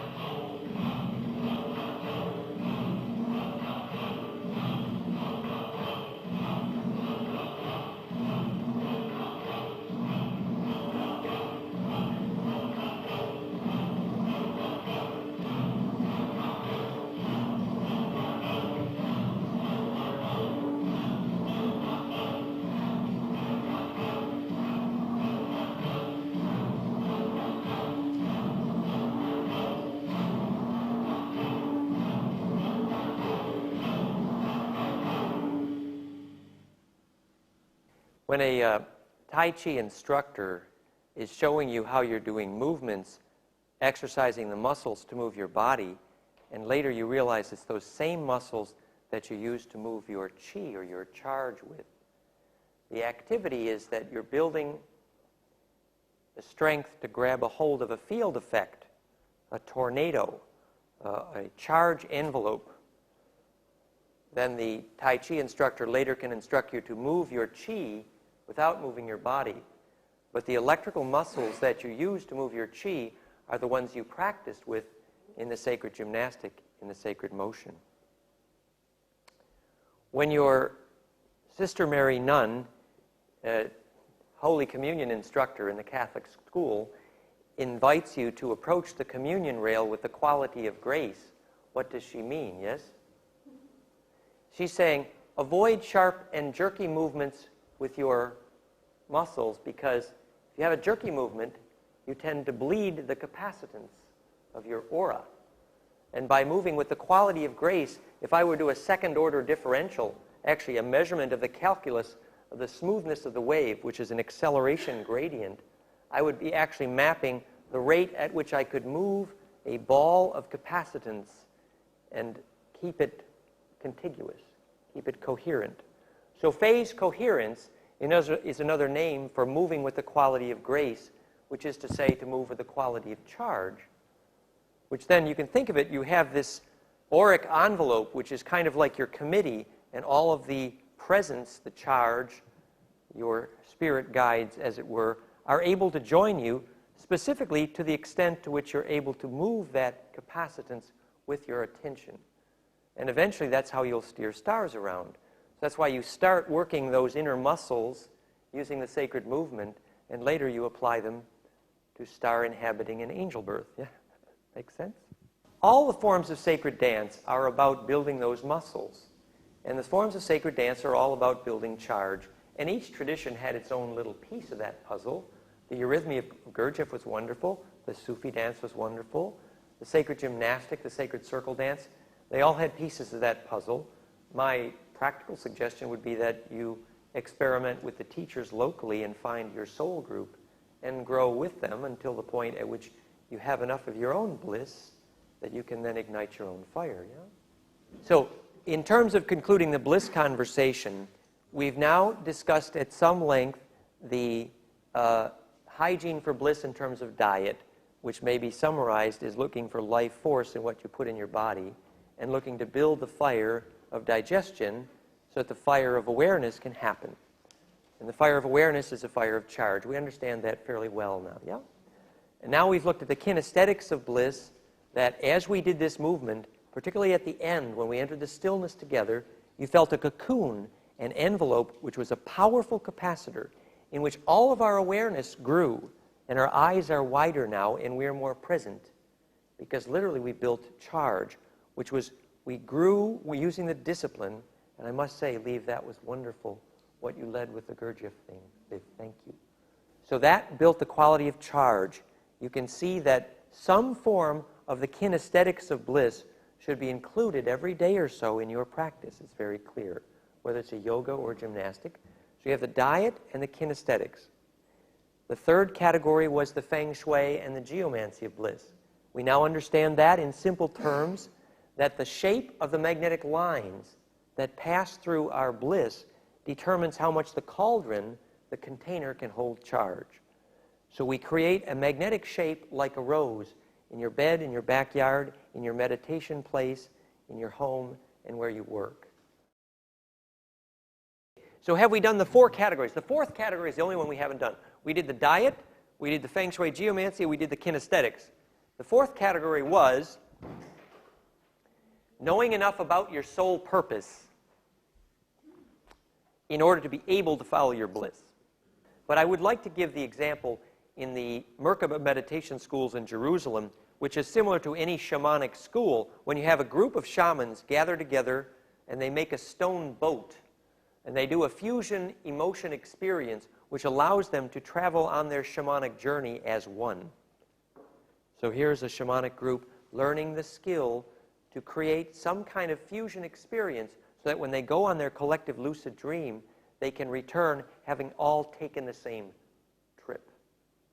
It's like many insects on the elephant. They all are aware that they were seeing the same elephant. How do you create that kind of fusion so that the soul group can travel as one? This was called the Amenti principle in Egypt, that group bliss, using the land zodiac star map as a lens, can squirt the soul group's bliss process into the stars. And this was the way you harvest, that you make soul group sustainable. In a way, it's the solution to the Draco problem, the fractionated soul group. What are we but a fractionated soul group? A soul group that has not assembled our emotion in such a way as to be able to ignite each other's DNA enough to make the ultraviolet pod cocoon that could be star navigated. Until that time, we're a fractionated soul group, which means we're stuck below the speed of light, we can't withstand the solar maxima, we don't lucid dream, we don't carry memory through death. That's what fallen DNA has as a problem. That's the problem of our ancestors, which begins the E.T. story. So the knowledge of soul purpose suggested by the Merkaba meditation school in Jerusalem for the shamans gathering to have a group bliss experience was they would remember the spin path, which is called a critical path, between now and when you're in your mother's egg, based on the turning points being peak emotions. So if you think back in your life, what were the peak emotions, the most intense emotions between now and when you were in your mother's egg? Those were the turning points electrically in your life. It's literally a critical path. And if a soul group is forming and wants to do bliss process together, it's not a bad conversation to cry over each other's turning points, right? And that way you fuse. So what happens by remembering the spin path back into your mother's egg, everyone then emotionally arrives perceptually into their mother's egg. Now your mother's egg was whole inside her mother, which was whole inside her mother's. So the egg is so fractal that it takes you back to the Big Bang. And at the Big Bang, what happened was, that was the moment at which you first imagined yourself separate. So in a sense, by entering the fractal of your mother's egg as an emotional spin path to a 0 point, what happened was you gained a point of common or consumed perspective, which meant that from that place, everyone can see the same thing because they've fused. So knowledge of soul purpose is intimately related to how you imagined yourself separate inside the big fractal. Yeah? We talked about the vision quest as a way to find your bliss because it's a way to find who you are, which is a way to find, well, the DNA was yearning to gather a viewpoint through me. You know, have you harvested any memories for the galactic core today walking home from the cappuccino bar? What you did was you saw if you gathered any perspectives which would be of service to the whole gene pool, right? So when you look for soul purpose, you're unconsciously looking for service, but you're looking for service in the sense that because the DNA and biology is a Holy Communion device, you unconsciously want to serve some perspective by which your existence adds to the consumed memory of the whole gene pool, which is what pure principle is, in effect. That's why your hair stands up every time you trip over a pure principle or a shareable thought, because all of the DNA looks in at that moment. That's why when you overlook a mountain chain series and have the most incredible vista view, you feel your hair stand up, because the rest of the DNA is looking through you. A clue to soul purpose is often how, at a very deep level, you serve the gene pool. A way to get at that, typically, is to look at the most unfilled yearning of your last 26,000 ancestors when they died. Or start with the last couple of grandmothers. What was their most unfilled yearning of the moment of death, and how did that steer the soul purpose of the DNA that got into you at the moment of conception? Which grandmothers whispered into your ears in your lucid dream? This is the yearning that animates your DNA, and thus is a clue to the wind in the sails of charge and soul purpose. S-O-U-L and S-O-L. Yeah? To have volition comes from the word volo. To have will and to fly have the same root, right? What you do when you enter the V of volition or of ave, you enter the vortex. So to have will and to fly means to enter the V5 pent vortex, and thus create the implosion that then makes you steerable. So access to bliss is part of what gives you the possibility of knowing what to do with your bliss, because then you can hear your inner voice and you get a sense of soul purpose. At a very practical level, that means if you have some deep inner pain, or if you have some deep inner passion, whatever it is, to ignore it is to risk death. Okay? Deep inner passions and deep inner pains are something that are coming from deep within your DNA, and your DNA, let me assure you, is smart. So when you close your eyes and you see pictures, your DNA is playing a movie that it wants you to see. Right? It's the gene pool saying, hey, look, here's a clue to the most magic. So the instruction is, if today and tomorrow you're busy, and you don't have time to follow what you passionately cared about, whatever it was, make time in your life to explore what your passion wants, whatever it is. However strange, however perverse, however terrible or wonderful, whatever it is, do not ignore it, or your fire goes out. And that is not fun. Right?